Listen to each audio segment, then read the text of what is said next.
नेपाल की कैबिनेट ने एक अहम फैसले में नेपाल का नया राजनीतिक नक्शा जारी किया है। इस नक्शे में लिम्पियाधुरा कालापानी और लिपुलेख को नेपाल की सीमा का हिस्सा दिखाया गया है। नेपाल की कैबिनेट ने इसे अपना जायज दावा करार देते हुए कहा कि महाकाली यानी शारदा नदी का स्रोत दरअसल लिम्पियाधुरा ही है, जो फिलहाल भारत के उत्तराखंड का हिस्सा है। भारत इससे इनकार करता रहा है। नेपाल की कैबिनेट का फैसला भारत की ओर से लिपुलेख इलाके में सीमा सड़क के उद्घाटन के 10 दिनों बाद आया है। लिपुलेख से होकर ही तिब्बत चीन के मानसरोवर जाने का रास्ता है।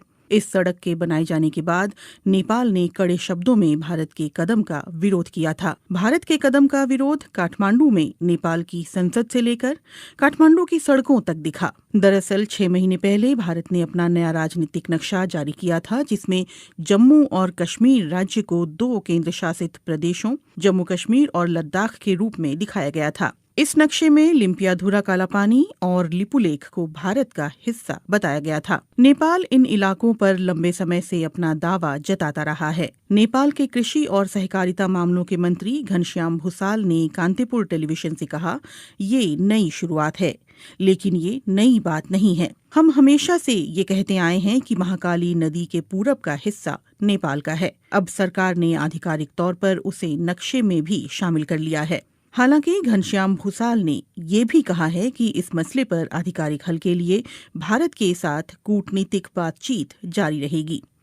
माना जा रहा है कि दोनों देशों के बीच विदेश सचिव स्तर की बातचीत कोविड-19 संकट के खत्म होने के बाद हो सकती है। सोमवार को हुए नेपाली कैबिनेट के फैसले के बाद माना जा रहा है कि नेपाल की सरकार अपने अधिकारियों और स्थानीय निकायों को सरकारी दफ्तरों में इस नए नक्शे के इस्तेमाल के लिए कहेगी। इस नक्शे को शैक्षणिक संस्थानों में भी पढ़ाया जाएगा और दूसरे साझेदारों के साथ शेयर किया जाएगा। कालापानी और गुंजी के रास्ते लिपुलेख तक नई सड़क के उद्घाटन के भारत के एकतरफा फैसले के बाद नेपाल ने कालापानी और लिपुलेख क्षेत्रों पर अपने पुराने दावों को फिर दोहराया और काठमांडू में भारत के राजदूत और भारतीय विदेश मंत्रालय को नेपाल की चिंताओं से अवगत कराया था। इससे पहले नेपाल ने कहा था कि भारत ने जिस सड़क का निर्माण उसकी जमीन पर किया है, वो जमीन भारत को लीज पर तो दी जा सकती है, लेकिन उस पर दावा नहीं छोड़ा जा सकता। बुधवार को लिपुलेख विवाद पर नेपाल के प्रधानमंत्री केपी शर्मा ओली ने एक सर्वदलीय बैठक बुलाई थी, जिसमें पूर्व प्रधानमंत्रियों ने भी हिस्सा लिया था। लिपुलेख वो इलाका है जो चीन, नेपाल और भारत की सीमाओं से लगता है। लिपुलेख में कथित अतिक्रमण के मुद्दे को लेकर नेपाल में भारत विरोधी प्रदर्शनों का सिलसिला भी जारी है। नेपाल के प्रधानमंत्री केपी शर्मा ओली की सरकार ने इस सिलसिले में भारत के समक्ष लिपुलेख इलाके पर नेपाल के दावे को दोहराते हुए कड़े शब्दों में कूटनीतिक विरोध दर्ज कराया है। उत्तराखंड के धारचूला के पूरब में महाकाली नदी के किनारे नेपाल का दारचूला जिला पड़ता है। महाकाली नदी नेपाल भारत की सीमा के तौर पर भी काम करती है। नेपाल सरकार का कहना है कि भारत ने उसके लिपुलेख इलाके में 22 किलोमीटर लंबी सड़क का निर्माण किया है। नेपाल ने पहले भी साल 2019 के नवंबर में भारत के समक्ष अपना विरोध जताया था। साल 2015 में जब चीन और भारत के बीच व्यापार और वाणिज्य को बढ़ावा देने के लिए समझौता हुआ था, तब भी नेपाल ने दोनों देशों के समक्ष आधिकारिक रूप से अपना विरोध दर्ज कराया था। भारत चीन के बीच हुए समझौते को लेकर नेपाल ने पहले भी साल 2019 के नवंबर में भारत के समक्ष अपना विरोध जताया था। साल 2015 में जब चीन और भारत के बीच व्यापार और वाणिज्य को बढ़ावा देने के लिए समझौता हुआ था, तब भी नेपाल ने दोनों देशों के समक्ष आधिकारिक रूप से अपना विरोध दर्ज कराया था। नेपाल का कहना है कि इस समझौते के लिए ना तो भारत ने और ना ही चीन ने उसे भरोसे में लिया, जबकि प्रस्तावित सड़क उसके इलाके से होकर गुजरने वाली थी। इस सप्ताह जब काठमांडू में भारत विरोधी प्रदर्शन अपने चरम पर थे, तो नेपाल ने बुधवार को एक और बड़ा फैसला किया। उसने पहली बार महाकाली नदी से लगे सीमावर्ती इलाके में आर्म्ड पुलिस फोर्स एपीएफ की एक टीम भेजी है। कालापानी से लगे छांगरू गांव में एपीएफ ने एक सीमा चौकी स्थापित की है। एपीएफ का ढांचा भारत के सशस्त्र सीमा बल और भारत तिब्बत सीमा पुलिस की तरह ही है। साल 1816 में हुई सुगौली की संधि पर दस्तखत के 204 साल बाद नेपाल ने आखिरकार 3 देशों की सीमा से लगने वाले अपने इस इलाके की सुरक्षा के लिए कदम उठाया है। 2 साल तक चले ब्रिटेन नेपाल युद्ध के बाद सुगौली की संधि हुई थी, जिसके तहत महाकाली नदी के पश्चिमी इलाके की जीती हुई जमीन पर नेपाल को अपना कब्जा छोड़ना पड़ा था। कालापानी विवाद के बाद इस सप्ताह लिपुलेख को लेकर काठमांडू में हुए विरोध प्रदर्शन और भारत नेपाल के कूटनीतिक घमासान से एक बार फिर दोनों देशों के संबंधों में खटास आ गई है। हालांकि विवाद के कुछ एक मुद्दों को छोड़ दें तो दोनों देशों के संबंध हाल के समय में तकरीबन मधुर ही रहे हैं। इसी महीने प्रधानमंत्री नरेंद्र मोदी और केपी शर्मा ओली ने कोविड-19 की महामारी के खिलाफ एकजुट रहने की प्रतिबद्धता जताई थी, लेकिन लिपुलेख में भारत के सड़क बनाने की घटना ने कई नेपालियों को नाराज कर दिया है। यहां तक कि प्रधानमंत्री केपी शर्मा ओली को ये स्पष्ट करना पड़ा कि नेपाल अपनी जमीन का 1 इंच भी नहीं छोड़ेगा। ऐसे में सवाल उठता है कि अचानक पैदा हुए लिपुलेख विवाद के कारण क्या भारत नेपाल मैत्री खत्म हो जाएगी? महाकाली नदी के उद्गम वाला ये पहाड़ी इलाका नेपाल के लिए इतना महत्वपूर्ण क्यों है? और ये सवाल भी उतना ही मायने रखता है कि लिपुलेख भारत के लिए भी रणनीतिक दृष्टि से इतना अहम क्यों है? नेपाल भारत संबंधों पर कई भारतीय विश्लेषकों का कहना है कि सभ्यता, संस्कृति, इतिहास और भूगोल की दृष्टि से कोई भी 2 देश इतनी नजदीकी नहीं रखते हैं जितने कि भारत और नेपाल हैं। लेकिन 1800 किलोमीटर लंबी सीमा पर दोनों देशों के दरमियान कभी न खत्म होने वाले कई सीमा विवाद भी हैं। दोनों देशों की सरहद ज्यादातर खुली हुई और आड़ी तिरछी भी है। हालांकि अब सीमा पर चौकसी के लिए सुरक्षा बलों की तैनाती बढ़ी है।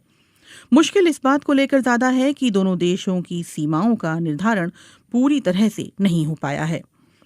महाकाली यानी शारदा और गंडक यानी नारायणी जैसी नदियां दोनों इलाकों में सीमांकन तय करती हैं। वहां मॉनसून के दिनों में आने वाली बाढ़ से तस्वीर बदल जाती है। नदियों का रुख भी साल दर साल बदलता रहता है। कई जगहों पर तो सीमा तय करने वाले पुराने खंभे अभी भी खड़े हैं, लेकिन स्थानीय लोग भी उनकी कद्र नहीं करते। सामान्य परिस्थितियों में लोगों का एक देश से दूसरे देश आना जाना लगा रहता है। भारत और नेपाल के सर्वे अधिकारी और टेक्नीशियंस सालों की साझा कोशिश के बावजूद अभी तक कोई ऐसा नक्शा नहीं बना पाए हैं जिस पर दोनों देश सहमत हों। नेपाल के सर्वे विभाग के पूर्व महानिदेशक बुद्धिनारायण श्रेष्ठ की रिपोर्ट के मुताबिक साल 1850 और 1856 में भारत और नेपाली अधिकारियों ने मिलकर एक नक्शा तैयार किया था। बुद्धिनारायण श्रेष्ठ के मुताबिक महाकाली नदी लिम्पियाधुरा कालापानी से उत्तर पश्चिम में 16 किलोमीटर दूर से निकलती है और सुगौली की संधि में इस नदी को दोनों देशों की सरहद करार दिया गया था। इसलिए इससे साबित होता है कि कालापानी नेपाल का हिस्सा है। लेकिन भारत इन नक्शों को सबूत के तौर पर स्वीकार करने से इनकार करता है। भारतीय पक्ष का कहना है कि इसकी जगह 1875 के नक्शे पर विचार किया जाना चाहिए, जिसमें महाकाली नदी का उद्गम कालापानी के पूर्व में दिखलाया गया था।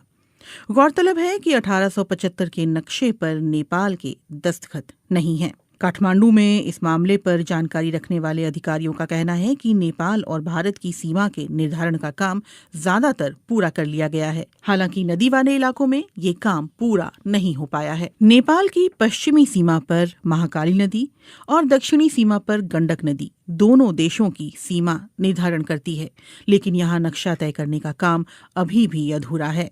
दोनों देशों के सर्वे अधिकारी और टेक्नीशियंस महाकाली और गंडक नदी पर सीमांकन के बिंदुओं के निर्धारण पर सहमत नहीं हो पा रहे हैं, क्योंकि नदियों के बहाव की दिशा बदलती रहती है। इन नदियों का रुख बीते दशकों में लगातार बदलता रहा है। लिपुलेख का विवाद ऐसे ही इलाके से जुड़ा हुआ है। नेपाल का कहना रहा है कि लिपुलेख पर्वत महाकाली नदी के पूर्व में स्थित है, जिसकी वजह से कुदरती तौर पर ये इलाका नेपाल का हिस्सा बन जाता है, और ये बात सुगौली की संधि में भी साफ तौर पर कही गई है।